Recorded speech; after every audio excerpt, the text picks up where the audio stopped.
Last time on آخری معجزہ. وہ تو انبیاء تھے، وہ تو شہداء تھے، وہ تو صدیقین تھے، وہ تو صالحین تھے، ہم تو وہ نہیں ہیں. یہاں کہا ان کا راستہ بتائیں جن کے لیے آپ نے آسانیاں کی. اب اس طرح سے کہا تو کیا بات سامنے آ گئی؟ میرے لیے بھی آسانی کر سکتا ہے. ان کے لیے کی تو میرے لیے بھی کر سکتے ہیں. ایسا راستہ بتائیں کہ جب میں اس راستے پر چلوں، ایک دو قدم چلوں تو آگے آسانی کہاں سے آئے گی؟ اللہ کی طرف سے. اور ان کا مطلب کیا تھا؟ پہلے کوشش پھر مدد. یہاں پہلے کہا راستہ بتا دے، راستے پہ چلوں تو آسانی کہاں سے آئے گی؟ اللہ سے آئے گی. وہی بات دوبارہ کہی جا رہی ہے، صراط الذین انعمت علیہم.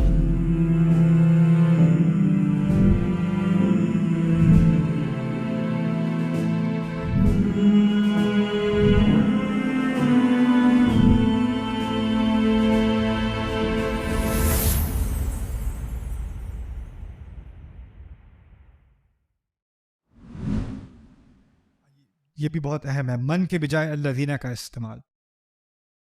بس کسی کا راستہ دکھا دیں. من ہوتا ہے کوئی بھی، الذین ہوتا ہے خاص وہ لوگ. یعنی اللہ تعالیٰ نے بہت خواص الخواص کا ذکر قرآن میں کیا ہے. کئی لاکھوں انبیاء تھے، ان میں سے بہت کم انبیاء کا ذکر کیا ہے. اور ان انبیاء کی کئی لمبی زندگیاں تھیں، جیسے 950 سال نوح علیہ السلام کے، لیکن ان کی زندگی کے کچھ لمحات کو لے کر قرآن نے اپنے اندر درج کیا ہے. ابراہیم علیہ السلام کی 125 سال سے زیادہ عمر تھی، لیکن ان کی زندگی کے کچھ منٹ قرآن میں ڈالے گئے ہیں. کچھ منٹ، پوری زندگی نہیں. دیکھیں، اگر میں ایک دن کی ریکارڈنگ، جو لیکچرز ہو رہے ہیں ایک دن کی ریکارڈنگ، اس کا اگر آپ ٹرانسکرپٹ بنائیں نا تو 60 70 80 100 صفحے بن جائیں. پتہ ہے نا آپ کو؟ تو آپ اندازہ کرو ایک دن کی اگر احادیث ابراہیم علیہ السلام کی 24 گھنٹے کی کیا باتیں کی، کس سے بات کی، کیا ہدایت کی، تو قرآن کے بقرہ سے بڑے آپ کو ٹرانسکرپٹ مل جائے ایک دن کا. 150 سال ان کی زندگی، اور اس میں سے کچھ واقعات اللہ تعالیٰ نے چنے، کچھ خاص لوگ چنے، اور ان خاص لوگوں کی کچھ خاص لمحات چنے جس کی ہدایت اللہ تعالیٰ نے اس کتاب میں ڈالی. تو جب ہم الذین کا لفظ استعمال کرتے ہیں نا، تو یہ خواص الخواص، یعنی خاص سے بھی خاص. ان کو آپ کسی اور سے کمپیئر نہیں کر سکتے. جن لوگوں کو اللہ نے خود چنا اپنے کلام میں ڈالنے کے لیے، ان کا ایک الگ مقام ہے، اور باقی سب الگ مقام ہے. یہ اہم کیوں ہے؟ کیونکہ مذہبی سائیکالوجی میں، مذہبی نفسیات میں کہانیوں کی بہت اہمیت ہوتی ہے. آپ کو پتہ ہے نا؟ اور جس نے بھی کوئی دین سکھانا ہو، وہ کیا سکھا رہا ہوتا ہے؟ زیادہ سے زیادہ کہانی. بائبل کی اکثریت کیا ہے؟ کہانی ہے. لیکن ہوتا کیا ہے؟ کچھ کہانیاں ہم بتاتے ہیں لوگوں کو انسپائر کرنے کے لیے، اور کچھ کہانیاں اللہ بتاتا ہے انسانیت کو ہدایت دینے کے لیے. لیکن ہمارے دماغ میں آتا ہے کہانی لوگوں کو بڑی اچھی لگتی ہے، تو ہم ساری کہانیوں کو ایک ہی درجے میں بس کہانیاں بنا کے بتا دیتے ہیں. تو ہوتا کیا ہے کہ عام سننے والے کے ذہن میں جس قصے کو اللہ نے چنا، اور جس قصے کو کسی خطیب نے چنا، یا جس واقعے کو اس نے اہم سمجھا، اس کی کوئی تمیز نہیں رہتی. یہ سب قصے ہی قصے ہیں. فلانے کا قصہ ایک ہی درجے کا ہے. ایک ہی درجے کا کیسے ہو سکتا ہے؟ کسی مورخ نے کوئی چیز ریکارڈ کی اور اللہ نے کوئی چیز ریکارڈ کی، کبھی آپ اس کو کمپیئر کر سکتے ہو؟ نہیں. لیکن ہمارے نیریٹو میں جب آپ دین کے بارے میں بات کرتے ہیں، جب آپ دین کے بارے میں سیکھتے ہیں، بچپن سے آپ دین کے بارے میں سنتے آ رہے ہو، آپ نے کئی واقعات سنے ہیں، اور اس میں سے بہت سارے واقعات قرآن سے ہیں، اور بہت سارے واقعات قرآن سے نہیں ہیں. لیکن جب وہ بتائے جاتے ہیں تو آپ کو لگتا ہے کہ یہ بس ایک ہی درجے کی بات ہو رہی ہے. سمجھ رہے بات؟ تو جو الذین میں اس بات کی طرف اشارہ کیا جا رہا ہے، جو قرآن میں بات مذکور ہے نا، اس کا ایک خاص مقام ہے. یہ کوئی ایسے ہی کوئی شخصیات نہیں ہے، یہ ایسے ہی کوئی لوگ نہیں ہیں. صراط من انعمت علیہم، نہیں، صراط الذین انعمت علیہم. اچھا آگے یہ بھی ابھی ہم نے مانگا کیا تھا اللہ تعالیٰ سے اس سے پہلے؟ اہدنا، رائٹ، ہدایت دیں. تو توقع یہ تھی ہمیں سیدھا راستہ دکھائیں، اس کی ہدایت دیں. ان کا راستہ جن کو آپ پہلے بھی ہدایت دے چکے. ہدایت ہی تو مانگی تھی، تو ہدایت یافتہ لوگوں کے بارے میں بات کرنی چاہیے تھی. لیکن ہدایت کے لفظ استعمال کرنے کے بجائے کیا لفظ استعمال کیا؟ انعام. یعنی ایک تبدیلی لائی گئی ہے کلام کے اندر. اس کو بھی نوٹ کرنے کی ضرورت ہے. صراط الذین ہدیتہم کے بجائے صراط الذین انعمت علیہم. اس سے کیا فرق پڑتا ہے؟ فرق یہ پڑتا ہے کہ ہدایت جو ہے یہ اللہ تعالیٰ نے تو ہم نے تو مانگ لی، لیکن اب ہمیں پتہ چلا کہ اصل ہدایت صرف وہی فالو کر سکتا ہے جس کو آخر میں اللہ تعالیٰ کی طرف سے مدد آئے، اللہ تعالیٰ کی طرف سے آسانی آئے. صرف ہدایت مل جانا کافی نہیں ہے، اللہ تعالیٰ کی طرف سے آسانی بھی آنی ضروری ہے. یہ تحفہ بہت لازمی ہے ہم سب کے لیے. اوکے یہ ہو چکا. Okay now I get to the fun part. ظاہر کرنے کی جگہ پر خفی رکھنا. کہتے ہیں عربی میں کہتے ہیں الاضمار فی مقام الاظہار. کسی کا نام نہیں لیا گیا. جن لوگوں پر انعام کیا، جن لوگوں پر انعام کیا. بتایا ہے کون لوگ ہیں؟ یہ نہیں بتایا نا. یعنی یہ مقام ایسا تھا کہ شاید بتانے کا مقام تھا لیکن جان بوجھ کر چھپایا گیا ہے. ظاہر کرنے کا مقام تھا لیکن خفی رکھا گیا. بات سمجھ میں آئی؟ خفی رکھنے سے کیا ہوتا ہے؟ اگر میں آپ کو نہ بتاؤں ذہن میں کیا سوال آتا ہے؟ یہ لوگ کون ہیں؟ کون لوگ ہیں یہ سوال ذہن میں لانا ضروری تھا، کیونکہ جب یہ سوال ذہن میں آئے گا تو انسان اس کی تلاش میں نکلے گا. جب اس کی تلاش میں نکلے گا تو اس کو ہدایت ملے گی. اللہ تعالیٰ اس صورت کے اندر ہی ہمیں سوال دل میں ڈال رہے ہیں ہمارے انعمت علیہم کے ذریعے. یہ کون لوگ ہیں؟ کیا کیا تھا؟ کیسے آسانی آئی تھی؟ صرف نام کافی نہیں رہا. پھر دوسری بات، اگر کہا ہوتا صراط ابراہیم، مثال کے طور پہ ابراہیم علیہ السلام کا راستہ. آپ کو معلوم ہے اس سے پہلے، قرآن کے آنے سے پہلے ابراہیم علیہ السلام مشہور تھے. آپ کو اس بات کا علم ہے؟ ہونا چاہیے. ابراہیم علیہ السلام بہت مشہور تھے. عیسائی سارے ان کو جانتے تھے، یہودی جانتے تھے، عرب کے قریش جانتے تھے. وہ کہتے تھے یہ ابراہیم کا گھر ہے، ابراہیم اسماعیل کا گھر ہے، وہ بھی مانتے تھے. لیکن ہر ایک کے دماغ میں ایک اور ابراہیم تھا. یہودیوں کا ابراہیم کوئی اور، عیسائیوں کا ابراہیم کوئی اور مشرکین عرب کا ابراہیم کوئی اور. اگر آپ ابراہیم علیہ السلام کی حیات کو پڑھیں بائبل کے اندر، آپ کو نہیں لگے گا کہ آپ ابراہیم کے بارے میں پڑھ رہے ہو. وہ کوئی اور ہی شخص ہے. اگر یہاں ابراہیم کہا ہوتا جس کے ذہن میں ابھی تک کس کا کانسیپٹ ہے؟ پرانی ابراہیم کے قصے کا، جو بگڑی ہوئی شکل ہے ابراہیم علیہ السلام کے قصے کی. یہاں اس بات کو چھپایا گیا کیونکہ اب ابراہیم علیہ السلام کو اس طرح سے انٹروڈیوس کیا جائے گا جیسے کہ یہ ایک ایسی شخصیت ہے جس کے بارے میں نام تو رہ گیا لیکن باقی ساری حقیقتیں بھلا دی گئیں. اصحاب الکہف کا قصہ آپ جانتے ہیں، ہے نا؟ اصحاب الکہف قرآن کے آنے سے 150 یا 125 سال پہلے بہت مشہور رہے تھے، بہت زیادہ مشہور. پتہ کس لیے مشہور تھے؟ عیسائیت کے ذریعے. عیسائی ان کو پادری مانتے تھے. ان کے نام پر پورا کنیسہ بنا تھا، پورا چرچ بنا تھا. اس چرچ میں ہر سال فیسٹیول آف دا 7 سینٹس یعنی 7 پیروں کی عید منائی جاتی تھی. پوری پینٹنگ بنی ہوئی تھی، 7 لوگ غار کے اندر سو رہے ہیں کتے کے ساتھ، اور ان کو کہا گیا کہ یہ باہر نکلے اور انہوں نے سب کو عیسیٰ علیہ السلام کی عبادت کی دعوت دی. اس لیے بڑے مانے گئے تھے یہ اصحاب الکہف. اصحاب الکہف کے بارے میں قرآن میں پوچھا گیا کہ نہیں؟ اور جب قرآن نے اس بات کا جواب دیا تو واقعی جو قصہ ہوا تھا وہ بیان کیا کہ نہیں؟ اگر اصحاب الکہف شروع میں کہا ہوتا تو کسی کے ذہن میں اصلی قصہ ہوتا یا وہ جھوٹا قصہ ہوتا؟ جھوٹا قصہ. ابراہیم کا جھوٹا قصہ، موسیٰ کا جھوٹا قصہ، عیسیٰ کا جھوٹا قصہ. جھوٹے قصے تو سارے موجود تھے، اصلی قصہ تو قرآن نے آ کے بتایا ہے. اسی لیے یہاں پر بات کو چھپایا گیا ہے، اور جب ظاہر کیا گیا ہے تو یہاں تک کہ بنی اسرائیل کے اور عیسائیوں کے علماء بھی حیران رہ گئے. ہم تقریباً انتہا تک پہنچ گئے الحمدللہ. جو اصل معجزہ ہے نا سورۃ الفاتحہ کا، وہ آخر میں آ رہا ہے. غیر المغضوب علیہم ولا الضالین، غضب کا مستحق ہونے والے اور گمراہ میں فرق. اسی طرح ترجمہ کرتے ہیں اردو میں کیسے کرتے ہیں غیر المغضوب علیہم؟ عام ترجمہ کیا ہوتا ہے؟ نہ ان کا جو جس پر اللہ نے غضب کیا، یہ عام ترجمہ ہے. ہاں، اور نہ جو بھٹکے ہوئے تھے. ٹھیک ہے. اچھا, جن پر اللہ نے غضب کیا, اللہ کا لفظ یہاں ہے نہیں, المغضوب علیہم. غضب جس پر کیا جائے اس کو مغضوب علیہ کہتے ہیں. مغضوب علیہ جس پر غضب کیا جائے. بال کہتے ہیں جو راستے سے گم جائے, بال. اگر میں یہاں آ رہا تھا, میری فون کی بیٹری ڈیڈ ہو گئی, جی پی ایس خراب ہو گیا, اور میں ادھر سے ادھر گھوم رہا ہوں, میں کیا ہوں؟ بال. بال. اچھا, مغضوب علیہ ہے جس پر غصہ کیا جائے. پہلے اس کو سمجھ لیں.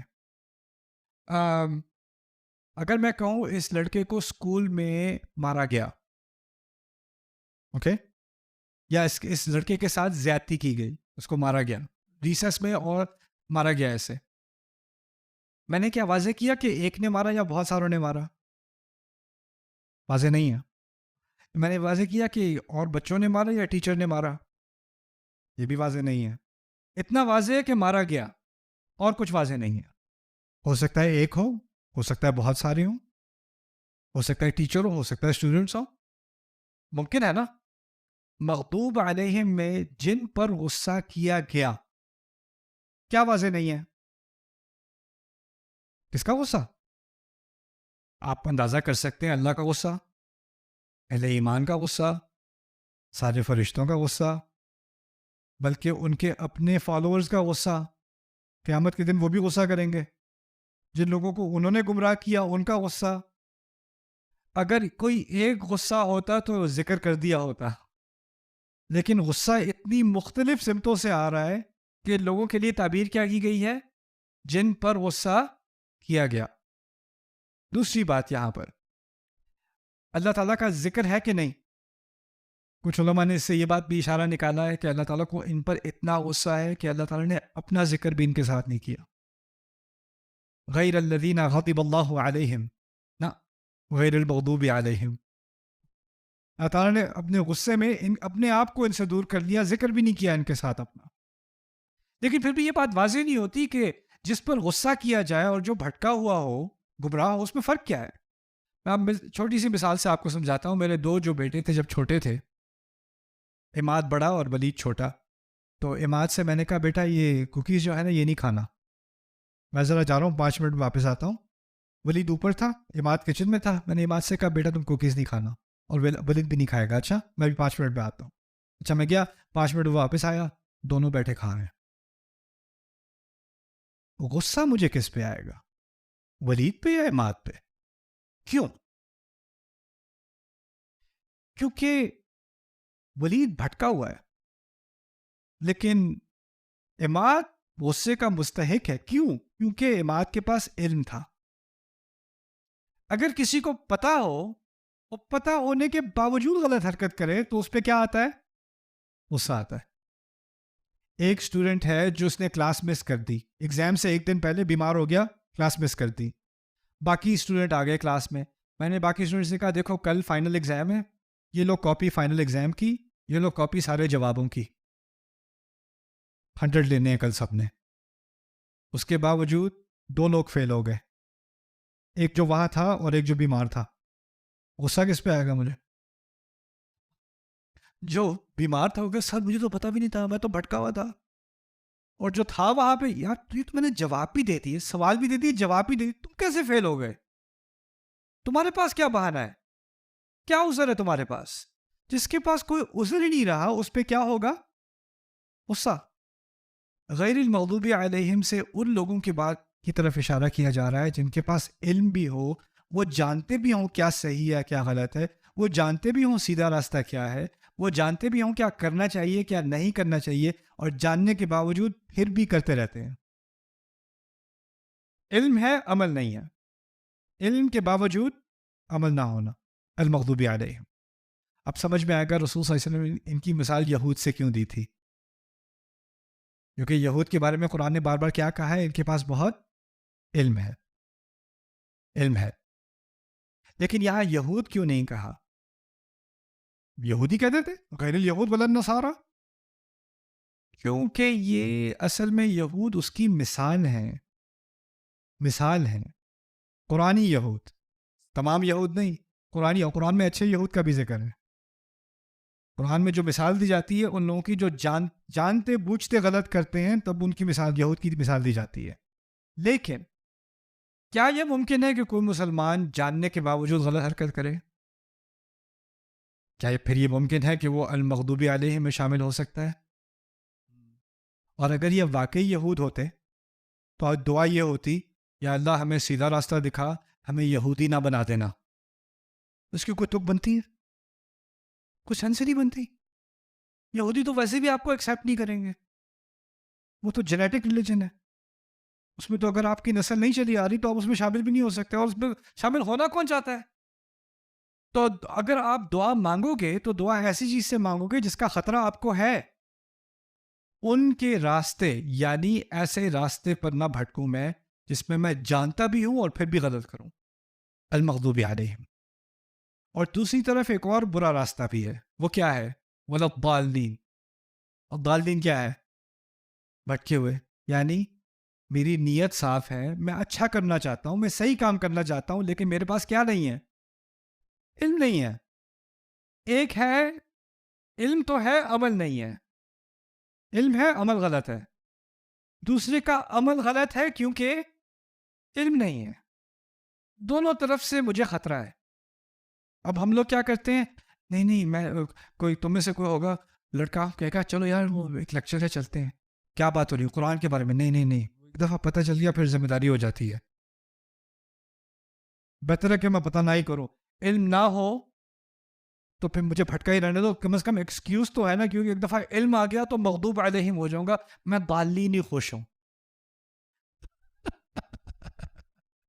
فاتحہ میں کہا ہے نہ تم بچو گے المغضوب علیہم ہونے سے، نہ بچو گے ضالین ہونے سے. یہ ذہن میں بات ہوتی ہے، اگر نہ سیکھو تو بچ جاؤں گا. ضالین نہیں مجھے نہیں بتاؤ. اور ہمارے ہاں تو اب ضالین کا ایک کلچر بن چکا ہے. اب تو یہ کہہ دیا آپ قرآن سیکھ ہی نہیں سکتے، آپ کو عالم ہو گیا، آپ سیکھو گے قرآن. قرآن علماء کے لیے ہوتا ہے، خود سیکھو گے تو کیا ہوگا؟ بھٹک جاؤ گے. فاتحہ نہیں پڑھی، واقعی نہیں پڑھی. جو قرآن جنات سن کے گزر رہے تھے، سن کے مسلمان ہو گئے، وہ تم نہیں سن سکتے، تم گمراہ ہو جاؤ گے.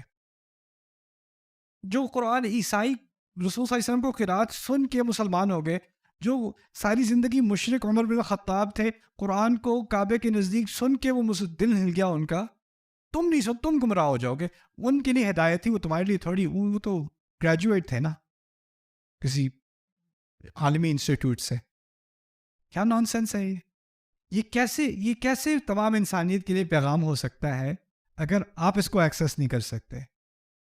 قرآن کا تدبر، قرآن کا صحیح فہم، اس کے لیے علمی غوطہ لگانا پڑے گا، اس میں کوئی شک نہیں.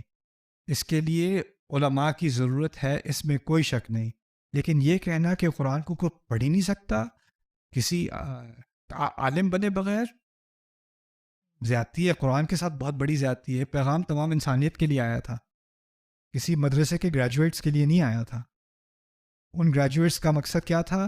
گریجویٹ ہو کے باقی لوگوں کے لیے قرآن کو آسان بنانا، ایکسیسیبل بنانا، ایکسکلوسیو نہیں بنانا. تو یہاں غیر المغضوب علیہم ولا الضالین میں دونوں طرف علم اور عمل، اور عمل اور علم دونوں کی طرف اشارہ ہو گیا. اوکے ناؤ ایک اور بات، فعل اور اسم والی بات آخری دفعہ. فعل ہمیشہ کے لیے ہوتا ہے کہ کبھی کبھی ہوتا ہے؟ اور اسم کب ہوتا ہے؟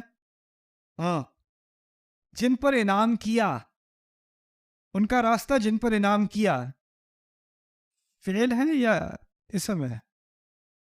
اور کس صیغے میں ہے؟ ماضی میں، جن پر انعام کیا. لیکن غضب کے مستحق اور بھٹکے ہوئے کیا ہے؟ اسم ہے. دونوں اسم ہے. اسم کے بارے میں ہم نے کیا سیکھا تھا؟ نہ اس کا ماضی ہے، نہ حال ہے، نہ مستقبل ہے. یعنی یہ خطرہ ایسے لوگ ہر دور میں ہوں گے. انعمت علیہم صرف ماضی میں ہے، لیکن المغضوب علیہم ماضی میں بھی تھے، حال میں بھی ہیں اور مستقبل میں بھی ہوں گے.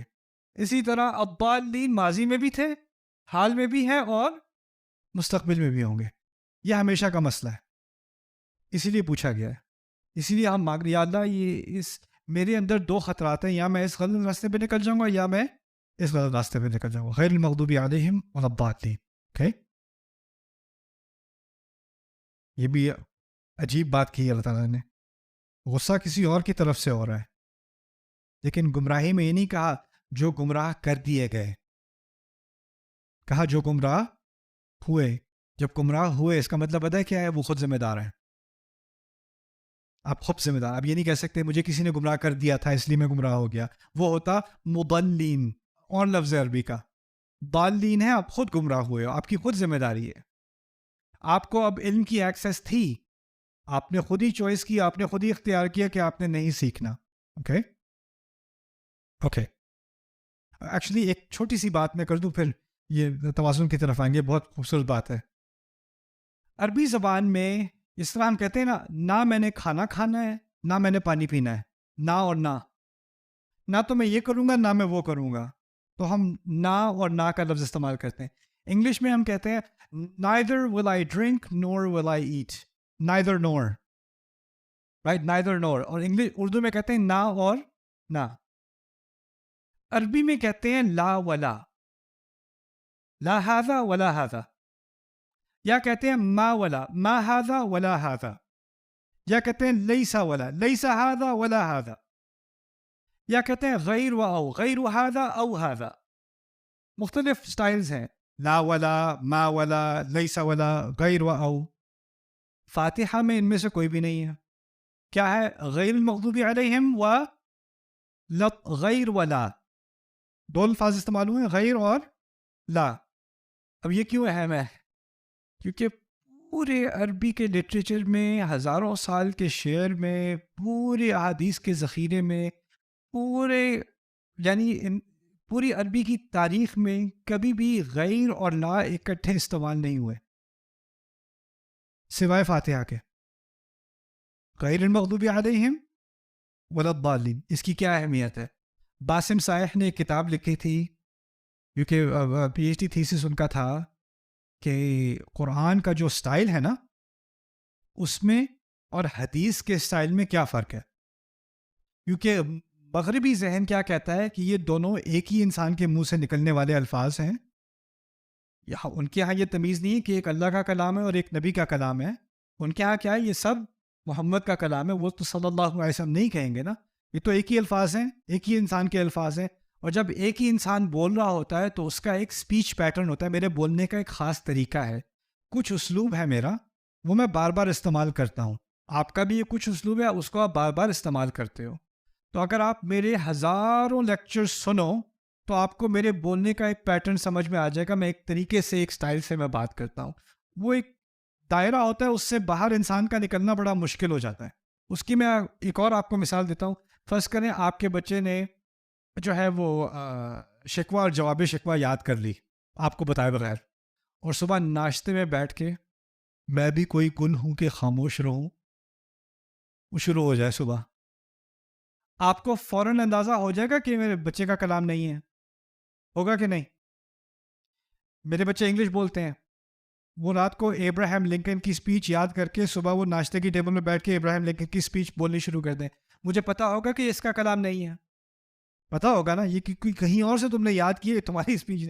مجھے تمہارا کلام پتا ہے، تمہاری ووکیبلری مجھے پتا ہے، جس طریقے سے تم بولتے ہو، جس طریقے سے تم جملے کو جوڑتے ہو، اس سب کا مجھے علم ہے. اور یہ تمہارے الفاظ نہیں ہیں. ایسا ہی ہے نا. کبھی کبھی آپ کا کوئی دوست ہوتا ہے، وہ ٹیکسٹ میسج بھیج رہا ہوتا ہے تو اس کا ایک اور دوست، ٹھہرو میں بھیجتا ہوں، اور آپ فوراً کہتے یہ تم نے نہیں لکھا تھا، تم ایسے نہیں لکھتے ہوتے. پتہ چل جاتا ہے کہ نہیں؟ بات یہ تھی کہ جو حدیث میں بات ہو رہی ہے وہ رسول صلی اللہ علیہ وسلم کے بولنے کا ایک طریقہ ہے. اگر ہزاروں لاکھوں حدیث جمع ہے تو اس کا ایک پیٹرن ہے. اور قرآن بھی کس کی زبان سے جاری ہو رہا ہے؟ اسی شخص کی، صلی اللہ علیہ وسلم. تو ایک لنگوسٹک اسٹڈی کی تھی کہ قرآن کی زبان اور حدیث کی زبان میں کیا فرق ہے. کیا واقعی کوئی فرق ہے؟ اور سپیچ پیٹرنز کیا ہیں؟ تو اس میں انہوں نے تقریباً 300 مثالیں نکالیں کہ قرآن کی جو اسپیچ پیٹرن ہے وہ حدیث 2 مختلف اسپیکرز ہیں. واضح ویسٹرن اکیڈمک، یہ کوئی اسلامی کتاب نہیں تھی، ویسٹرن اکیڈمک PhD تھی اس طرح کہ جو 2 اسپیکرز ہیں وہ بالکل ایک دوسرے سے الگ الگ ہیں. اور پھر یہ ظاہر کیا کہ جو قرآن کا جو اسپیکر ہے اس کو وہ اللہ تھوڑی کہیں گے، وہ اللہ مانتے نہیں ہیں، اکیڈمک کتاب تھی. قرآن کا جو اسپیکر ہے وہ کسی اور عربی کے سٹائل سے میچ نہیں کرتا. عربی کی کوئی اور مثال نہیں ہے جو جس طریقے سے قرآن بات کر رہا ہے. اور اس کی پہلی مثال کیا ہے؟ غیر و لا. غیر ولا کہیں بھی عربی میں کبھی بھی استعمال نہیں ہوا سوائے قرآن کے. سبحان اللہ. غیر المغضوب علیہم ولا الضالین، اتنی چھوٹی سی چیز اگر یہاں کا ہوتا للمغضوب علیہم ولا الضالین، بات پھر بھی سمجھ میں آ جاتی. لیس المغضوب علیہم ولا الضالین، پھر بھی بات سمجھ میں آ جاتی. لیکن اللہ تعالیٰ نے خود ہی سے ایک منفرد اسلوب چنا جس سے یہ بات واضح کی. Okay. Subscribe now to the Bayyinah YouTube channel to watch the rest of this series and more great content from Ustad Nu'man Ali Khan. Coming up next time on Akhari Mu'jiza. مجھے seminar کے لیے دیر ہو رہی تھی، میں استری کر رہا تھا اپنے کپڑے، تو مجھے کال کی، دو دوست مجھے کالج لے کے جا رہا تھا. We're getting late for the seminar. I said, let me just finish ironing my pants. مجھے نہیں پتا تھا کہ پینٹ کا لفظ امریکہ میں پتلون کے لیے استعمال ہوتا ہے، انگلینڈ میں انڈر ویئر کے لیے استعمال ہوتا ہے. تو کہتے ہیں you do that in America? I was like, yeah, we do that in America.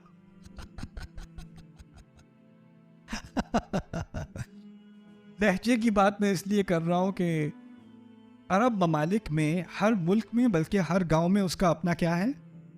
لہجہ ہے. جیسے اردو زبان یا پنجابی زبان، پنجابی کے بھی مختلف لہجات ہیں.